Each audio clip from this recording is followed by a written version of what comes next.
Many know Battle Angel Alita as a huge blockbuster movie that came out in 2019. But did you know it is a multimedia franchise dating back to 1990 and a little before? Translated in English and a few other languages as Battle Angel Alita, it was first published in a seinen magazine in 1990. However, Alita's design and some character concepts come from an unpublished work called Rainmaker. The work saw massive popularity in its early years, so in 1993, a 2-episode OVA was released adapting some of the manga. There was also a novel adaptation and a video game. Sometime later, renowned filmmaker James Cameron watched the OVA and it put a lump in his throat. He was inspired by the empowerment of Alita and wanted to adapt it to the big screen. Problem was, technology in the early 2000s could not keep up. So Cameron sat on a 190-page screenplay and 600 pages of notes regarding its adaptation. Then, the performance capture technology finally caught up.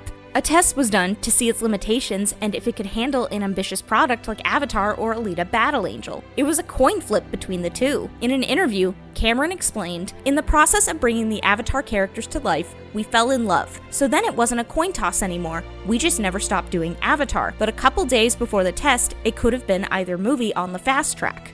Thus, Alita sat as concept art for many years. That is, until Robert Rodriguez had a chat with Cameron and became entrusted with the project, if he could cut the screenplay down to something more manageable. Rodriguez is known for his heavily stylized films, largely funded on a shoestring budget. He was accustomed to using clever edits and small sets to tell a story, and in finally having a massive budget, he wanted to capture the size of the world and showed off every bit of production he could, especially in using the capture technology to showcase Alita's porcelain-style body. While having mixed reviews from critics, audiences came out in force to see it, grossing $405 million worldwide.